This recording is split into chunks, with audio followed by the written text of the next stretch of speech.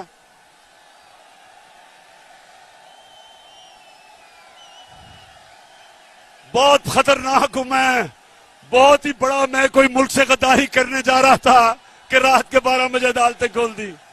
تو میں عاجزی سے اپنی عدلیہ سے پوچھتا ہوں، اور بڑا معصومانہ سا سوال ہے کہ شہباز شریف، اس کا بیٹا حمزہ شریف، اور جو مفرور بیٹا ہوا ہے سلمان شہباز، 24 ارب روپے کے ان کے اوپر ایف آئی اے کے کیسز ہیں. سنیں ذرا سیالکوٹ، 24 ارب روپے کے کیسز ہیں. پرائم منسٹر پہ، چیف منسٹر پہ، اور جو بھائی بگوڑا ہو چکا ہے. 24 ارب روپے کا مطلب، 24 ارب روپے کا مطلب کہ 2400 کروڑ روپے کے ان کے اوپر کرپشن کے کیسز ہیں. اب میں یہ سوال پوچھتا ہوں کہ مجھے دنیا میں ایک ملک بتا دو کہ ایف آئی اے انویسٹیگیٹ کر کے آپ کے اوپر یہ کیسز بناتی ہے، اور اقتدار میں آ کے آپ اسی ایف آئی اے کے اوپر بیٹھ کے اور سب سے پہلے سارے وہ لوگ جنہوں نے کیسز بنائے ان کو فارغ کرتے ہیں. اور پھر اور میں سلام کرتا ہوں ڈاکٹر رضوان آپ کو کہ ایک زبردست ایف آئی اے کا آفیسر جس میں دلیری تھی، جو دلیر آدمی تھا، جس نے شریف مافیا کے خلاف کاروائی کر کے مقصود چپڑاسی کے بینک اکاؤنٹ میں اور نوکروں کے بینک اکاؤنٹ میں 16 ارب روپے پکڑے. اور پھر کیا ہوا؟ ڈاکٹر رضوان کے اوپر دباؤ ڈالا گیا. حمزہ شریف نے اس کو دھمکیاں دی، اور وہ ڈاکٹر رضوان شدید دباؤ میں تھا اور اس کو ہارٹ اٹیک ہوا، مر گیا. کل کیا ہوا ہے؟ جو دوسرا آفیسر یہ شہباز شریف کا ایف آئی اے کا کیس انویسٹیگیٹ کر رہا تھا، اس کا نام ندیم اختر تھا، اس کو کل ہارٹ اٹیک ہو گیا. سیالکوٹ، اس کو بھی ہارٹ اٹیک ہو گیا کل. میں یہ سوال پوچھتا ہوں کہ یہ کیسے ہے کہ مافیا کا جو انویسٹیگیٹ کرتا ہے ان کے اوپر کس طرح کا دباؤ ہے؟ کدھر ہے میری عدالتیں؟ آپ کا کام ہے ان کی حفاظت کرنا. کون آگے سے اس ملک کے کون سے سرکاری نوکر، کون سی ایف آئی اے، کون سی ایف بی آر، کون سے پولیس آفیسر کبھی بھی آپ کے سامنے کھڑے ہوں گے. اس ملک کے ادارے کیسے طاقتور مجرموں کے سامنے کھڑے ہوں گے؟ پہلے ہی ڈرتے تھے، اور آپ جب پھر سازش کے تحت ان مجرموں کو اوپر ملوث کر دیا تو اب مجھے سوال پوچھتا ہوں اپنی عدلیہ سے، کون اس ملک کے اداروں کی حفاظت کرے گا؟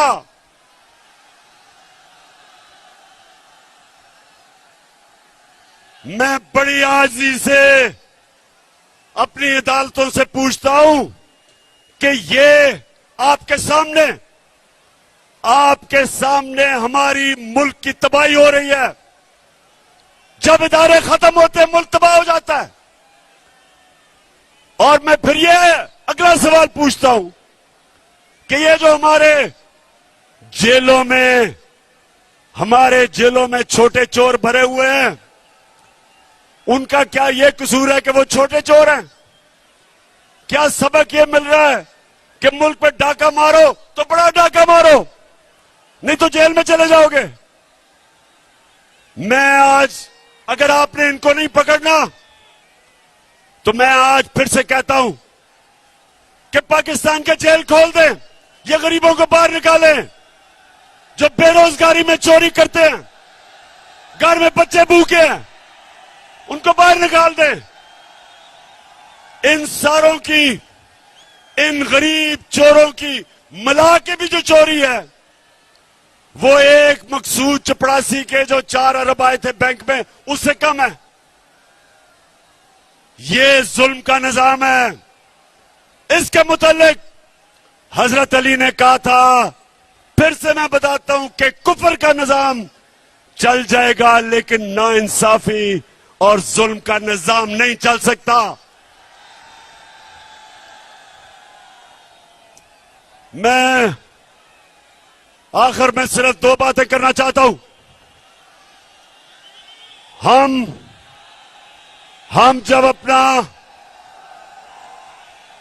ہم نے جب پاکستان میں، سنو نوجوانوں، آخری 2 باتیں، جو ہمیں ملک ملا تھا 2018 میں، اور جو ہمیں جب سازش کر کے نکالا گیا، تو یاد رکھیں، ایک وہ ملک جس کا دیوالیہ ہوا تھا، اس ملک کے اندر اس کو پاکستان کا جھنڈا پکڑا دو، پاکستان کا.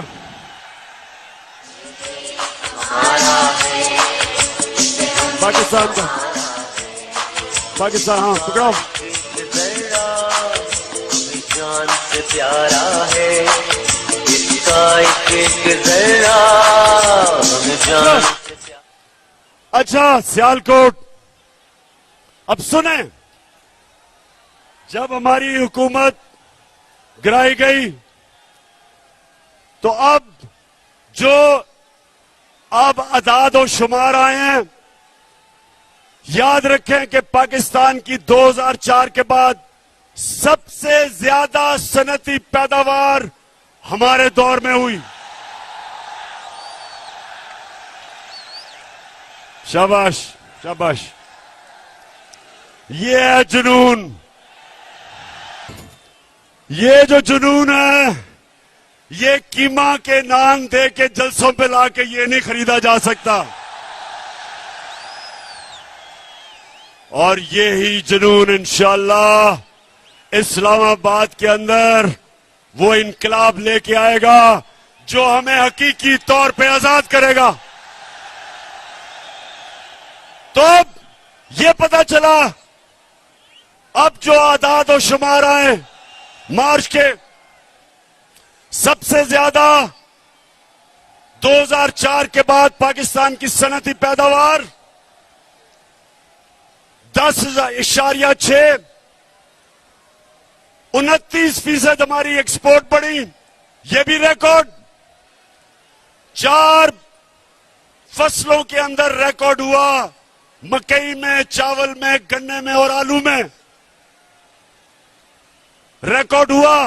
سب سے زیادہ پیسہ ہمارے کسانوں کے پاس گیا. دیہاتوں میں خوشحالی آئی. سارے بر صغیر میں سب سے زیادہ روزگار پاکستان میں ہندوستان سے بھی زیادہ. اور سب سے بڑی بات یہ کہ جو اب اعداد و شمار آئے ہیں، پاکستان کی جو گروتھ ریٹ ہے وہ تقریباً 6%، جو ریکارڈ ہے.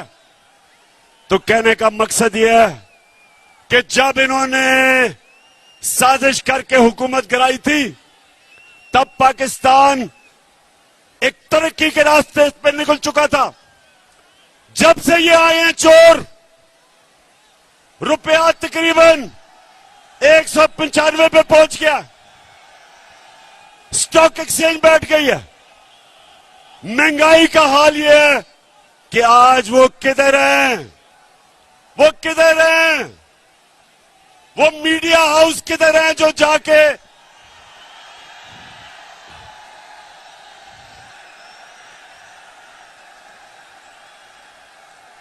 عباس جو بھی ہو، گرنا پڑنا خدا کا واسطہ ہے. بس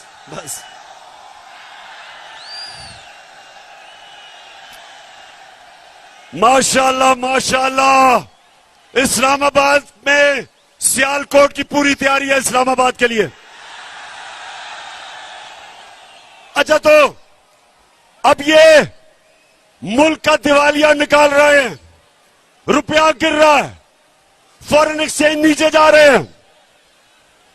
اب یہ کیا کریں گے؟ امریکہ کے پاس جائیں گے اور امریکہ سے بھیک مانگیں گے کہ ہمیں پیسے دو، ہمیں بچاؤ. بلاول جا رہا ہے امریکہ. بلاول یہ یاد رکھنا، ان کی ایجنسیز کو پتا ہے کہ تمہارے بینک اکاؤنٹ میں کدھر کدھر پیسے ہیں، کیونکہ وہ سوسکنڈ کی کتاب میں وہ لکھتا ہے، وے آف دا ورلڈ کی کتاب میں لکھتا ہے کہ انہوں نے امریکہ کی ایجنسیز نے ٹیپ کیا کہ بلاول کی والدہ اس کو بتا رہی تھی کہ بلاول کے کدھر کدھر بینکوں میں ان کی چوری کا پیسہ پڑا ہوا ہے. تو تم ان کے سامنے آنکھوں میں آنکھیں دیکھ کے بات نہیں کرو گے، کیونکہ ان کو پتا ہے نواز شریف کی طرح کہ تم نے پیسہ کدھر چھپایا ہوا ہے. سب پاکستانیوں، میں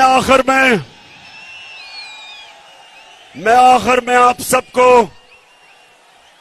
اسلام آباد آنے کی صرف ایک وجہ سے آپ سب کو دعوت دیتا ہوں کہ جو بھی رکاوٹیں ہو جائیں، آپ نے اس کو تحریک پاکستان کی طرح ایک اپنی آزادی کی جنگ سمجھنی ہے. میرے لیے یہ جہاد ہے اور یہ آپ کے لیے بھی جہاد ہے. اپنی جہاد کے اندر اپنے خوف کی زنجیریں توڑ دیں. زندگی موت اللہ کے ہاتھ میں، عزت اللہ کے ہاتھ میں، رزق اللہ کے ہاتھ میں. تو پھر ڈر کس چیز کا؟ ڈر کس چیز کا؟ آپ کے سامنے کھڑا ہوں، آپ کے سامنے وہ آدمی کھڑا ہے جس کو قرآن میں اللہ کہتا ہے جو لوگ ایمان لے آئیں اللہ ان کے خوف دور کر دیتا ہے. کوئی خوف نہیں ہے، آپ کو بھی کوئی خوف نہیں ہونا چاہیے. تیاری کریں اور انشاءاللہ اسلام آباد میں ملاقات ہوگی. عمر اور عثمان ڈار، جس طرح آج آپ نے یہ ڈاکوؤں کا مقابلہ کیا، میں آج آپ کو خراج تحسین پیش کرتا ہوں.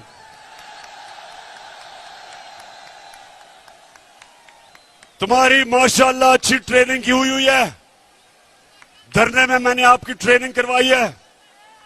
ہم ٹرینڈ ہیں، ہم تیار ہیں. اور انشاءاللہ عثمان ڈار، آپ جب نوجوانوں کو لے کے اسلام آباد نکلیں گے تو یاد رکھیں کہ کسی قسم کی رکاوٹ سے نہیں گھبرانا، کیونکہ آپ کا کپتان کسی چیز سے نہیں گھبراتا.